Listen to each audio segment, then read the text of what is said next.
Russia ও ইউক্রেনের যুদ্ধে এবার নয়া মোড়। ইউক্রেন কালকে কিছুটা হঠাৎ করেই রাশিয়ার দ্রুজবা পাইপলাইনে কিন্তু অ্যাটাক করে বসলো। এই পাইপলাইন শুধু রাশিয়ার জন্য ইম্পর্টেন্ট তা কিন্তু নয়, ইস্টার্ন ইউরোপের একাধিক দেশের জন্য এই পাইপলাইন হলো অত্যন্ত গুরুত্বপূর্ণ একটি অংশ। ইস্টার্ন ইউরোপের একাধিক দেশ যারা ল্যান্ডলকড, তাদের কাছে কিন্তু এই পাইপলাইন রাশিয়ার ক্রুড অয়েল দিনের পর দিন পৌঁছে দিয়েছে। এই পাইপলাইনের একটা ইতিহাস আছে। 1960-এর সময় এই পাইপলাইনকে কিন্তু তৈরি করা হয় সোভিয়েতের দ্বারা। প্রধানত ইউরোপের একাধিক দেশ রাশিয়ার থেকে ক্রুড অয়েল নিত এই পাইপলাইনকে কাজে লাগিয়ে। তৎকালীন সময় পোল্যান্ড, জার্মানি, হাঙ্গেরি, চেক রিপাবলিক, স্লোভাকিয়ার মতো দেশ কিন্তু এই পাইপলাইনকে ব্যবহার করত এবং বর্তমান পরিবর্তিত পরিস্থিতিতে ইউরোপীয় ইউনিয়নও কিন্তু হাঙ্গেরি, স্লোভাকিয়া এবং চেকের মতো দেশকে একটুখানি কিন্তু ছাড় দিয়েছে রাশিয়ার তেল কেনার জন্য এই পাইপলাইনকে কাজে লাগিয়ে। এই পাইপলাইনের টোটাল দৈর্ঘ্য হলো 4000 কিলোমিটার। এবার রাশিয়া এবং ইউক্রেনের এই যুদ্ধে ইউক্রেন বাই মিস্টেক বা জেনে শুনে যে কোনো কারণেই হোক এই পাইপলাইনে ক্রমাগত হামলা চালাতে শুরু করে। এর ফলে ইউরোপীয় ইউনিয়নেরই একাধিক দেশ ইউক্রেনের বিরুদ্ধাচরণ করতে কিন্তু শুরু করে দিয়েছে। আরো ইন্টারেস্টিং বিষয় হলো এই পাইপলাইনকে কাজে লাগিয়ে হাঙ্গেরি দিনের পর দিন কিন্তু রাশিয়ার থেকে ক্রুড অয়েল কিনেছে। এবার এই হাঙ্গেরি কিন্তু আবার ইউক্রেনকে ইলেকট্রিসিটি সাপ্লাই করে এবং দিনের পর দিন পেট্রোল সাপ্লাই করে। অর্থাৎ হাঙ্গেরি যারা ইউক্রেনকে ইলেকট্রিসিটি না দিলে ইউক্রেন অন্ধকারে ডুবে যাবে, সেই হাঙ্গেরিরই পাইপলাইন, যে পাইপলাইন দিয়ে রাশিয়ার তেল হাঙ্গেরি অব্দি পৌঁছায়, সেখানে অ্যাটাক করে বসেছে ইউক্রেনের মিলিটারি। হাঙ্গেরি কড়া স্টেটমেন্ট দিয়েছে, স্লোভাকিয়া কড়া স্টেটমেন্ট দিয়েছে এবং একাধিক দেশ কালকে থেকে ইউক্রেনের উপর রীতিমতো ক্ষুব্ধ এবং পুরো বিষয়টা কিন্তু পৌঁছে গেছে ডোনাল্ড ট্রাম্পের টেবিল অবধি। ইউরোপের দেশগুলো সরাসরি বলেছে যে আমরা ইউক্রেনকে ন্যাটো লেভেলের সিকিউরিটি প্রোভাইড করব, অথচ ইউক্রেন দেখুন আমাদেরই ক্ষতি করে যাচ্ছে। ইমিডিয়েটলি এই দ্রুজবা পাইপলাইনে আক্রমণ করা বন্ধ করতে হবে ইউক্রেনকে। পুরো পরিস্থিতিটা কিন্তু হঠাৎ করে কালকে ইউক্রেনের ছোট্ট একটা ভুল পদক্ষেপে জটিল থেকে জটিলতর হয়ে গেল।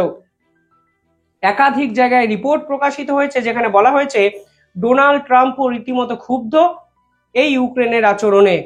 কারণ ইউক্রেন যেভাবে পাইপলাইনকে অ্যাটাক করছে তা কোনোদিন সলিউশন হতে পারে না বা রাশিয়াকে থামানোরও পন্থা হতে পারে না। পাশাপাশি কালকে ভারতের বিদেশমন্ত্রী অত্যন্ত গুরুত্বপূর্ণ কিছু কথা বলেছেন।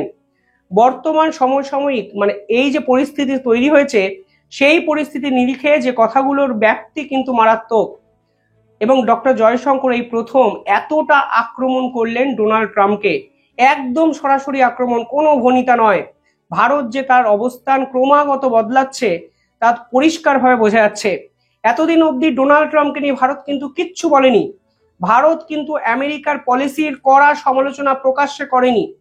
যা কথাবার্তা বলা হয়েছে তা অত্যন্ত ডিপ্লোম্যাটিক স্তরে এবং অত্যন্ত বুদ্ধিমত্তার সঙ্গে ভারত এই পুরো পরিস্থিতি ডিল করেছে। কারণ ডোনাল্ড ট্রাম্পের বিপক্ষে বা আমেরিকার বিপক্ষে কিছু কথা বলা মানে কাদার মধ্যে ঝাঁপ দেওয়া, এবং সেই কাদা ছোড়াছুড়ি করে ভারত কিন্তু নিজের ভাবমূর্তিকে নষ্ট করেনি এতদিন।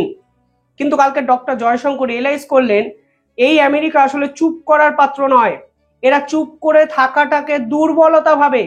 আমরা তথ্য প্রকাশ করেছি, আমরা আমাদের মতো করে আমেরিকা, ইউরোপীয় ইউনিয়নের ডাটা গোটা বিশ্বের সামনে খুলে দিয়েছি। দেখুন কারা রাশিয়ার তেল সব থেকে বেশি কিনছে। তারপরেও ডোনাল্ড ট্রাম্পের প্রশাসনের পক্ষ থেকে থামার কোনো লক্ষণ দেখা যায়নি।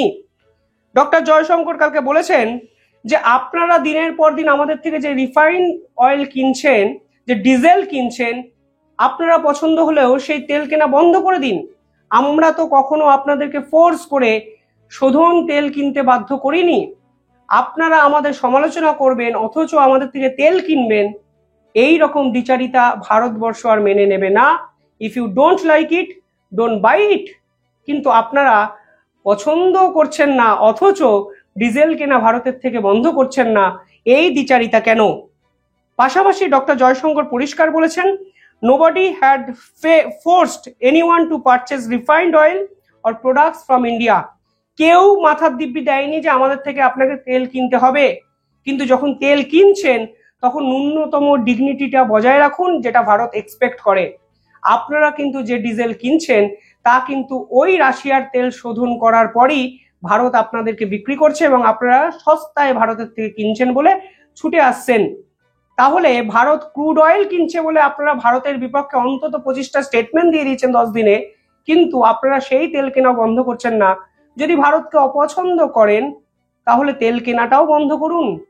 পাশাপাশি ডক্টর জয়শঙ্কর বলেছেন যে প্রথমবারের জন্য তিনি এমন এক প্রেসিডেন্ট দেখলেন, দেখুন এই প্রথমবারের জন্য এই ধরনের অ্যাটাক কিন্তু ডক্টর জয়শঙ্কর করেছেন, যে আমরা আমেরিকার ইতিহাসে এই প্রথমবারের জন্য এমন একজন প্রেসিডেন্ট দেখলাম যিনি ফরেন পলিসি এই রকম পাবলিকলি অ্যানাউন্স করেন। আমরা ফরেন পলিসি ইমপ্লিমেন্ট করার সময় অত্যন্ত গোপনীয়তা বজায় রাখি এবং আমাদের অ্যাকশন স্পিক্স লাউডার, এই নীতিতে আমরা বিশ্বাস করি যে আমাদের কাজই হলো আমাদের ফরেন পলিসির বার্তাবাহক হিসাবে আমাদের কাজ করে। কিন্তু কালকে ডক্টর জয়শঙ্কর পরিষ্কার বলেছেন যে আমরা আমেরিকার ইতিহাসে এরকম প্রেসিডেন্ট দেখিনি, যা এবার দেখতে পাচ্ছি যে ডোনাল্ড ট্রাম্প, যিনি ফরেন পলিসিকে পাবলিকলি এইরকম ভাবে অ্যানাউন্স করেন এবং আলটিমেটলি এক অর্থোডক্স পলিসির বাইরে বেরিয়ে নিজের মতো করে আমেরিকাকে চালানোর চেষ্টা করে যাচ্ছেন। পাশাপাশি এখানে ডক্টর জয়শঙ্কর পরিষ্কার প্রশ্ন তুলেছেন যে আপনারা আপনাদের মন্ত্রিসভা বা অ্যাডভাইজারি বোর্ডে এমন কিছু ব্যক্তিকে নিয়োগ করেছেন যাদের কাজই হলো আপনাদের ব্যবসা বাণিজ্য বৃদ্ধি করা। অর্থাৎ একটা রাষ্ট্রের ব্যবসা বাণিজ্য বৃদ্ধি করতে কোনো অসুবিধা নেই, সমস্ত দেশই সেটা করবে, সমস্ত দেশই ইকোনমিক্যাল সাস্টেনেবিলিটির জায়গায় যাবে, যেটা সে দেশের মঙ্গল হবে ঠিক সেটাই করবে। আপনারা সেই রকম লোকই আপনার অ্যাডভাইজারি বোর্ডে রেখেছেন, আপনার আশেপাশে এরকম লোক রেখেছেন, তাহলে ভারত করলে দোষ কোথায়? আপনারা আপনাদের দেশের স্বার্থে ব্যবসা বাণিজ্য বৃদ্ধি করতে চাইছেন, কিন্তু ভারত যখন ব্যবসায়ী স্বার্থ বজায় রাখতে চাইছে তখন দোষ হয়ে যাচ্ছে। পরিষ্কার আমেরিকাকে এই প্রশ্ন কিন্তু কালকে পরিষ্কার করে দিয়েছেন ভারতবর্ষের বিদেশমন্ত্রী ডক্টর জয়শঙ্কর। অর্থাৎ এই প্রথমবারের জন্য ডোনাল্ড ট্রাম্পকে আক্রমণ করে ভারতের বিদেশমন্ত্রীর এই ধরনের বক্তব্য সংঘাত কিন্তু আরো চরম জায়গায় নিয়ে গেল। ডক্টর জয়শঙ্কর পরবর্তীকালে বলেছেন আমেরিকার প্রেসিডেন্ট যে অর্থোডক্স পলিটিক্সের বাইরে বেরিয়ে আমেরিকাকে চালাচ্ছেন, এটা শুধু ভারতকে ইম্প্যাক্ট করছে তা নয়, গোটা বিশ্বকে কিন্তু ইম্প্যাক্ট করছে। এবং পাশাপাশি ডক্টর জয়শঙ্কর পরিষ্কার বলেছেন ইতিহাসে এই রকম ট্যারিফ কখনো দেখা যায়নি আমেরিকার প্রেসিডেন্টের পক্ষ থেকে, যা এবার ভারতের মতো বহু দেশ দেখছেন। অর্থাৎ ভারত কখনোই এই ডোনাল্ড ট্রাম্পের সাথে মাথা নত করবে না, ফের একবার বিদেশমন্ত্রীর কথায় বোঝা গেছে। এবং ডক্টর জয়শঙ্কর এটাও বলেছেন ডোনাল্ড ট্রাম্পের মতো ইতিহাসে কাউকে তিনি দেখেননি। আকার ইঙ্গিতে কি পাগল বললেন, নাকি আনপ্রেডিক্টেবল আনস্টেবিলিটিটাকে এই পৃথিবীর ব্যতিক্রম চরিত্র হিসাবে চিহ্নিত করলো ভারত? কমেন্টে জানাবেন আপনারা কিভাবে দেখছেন পুরো বিষয়টি।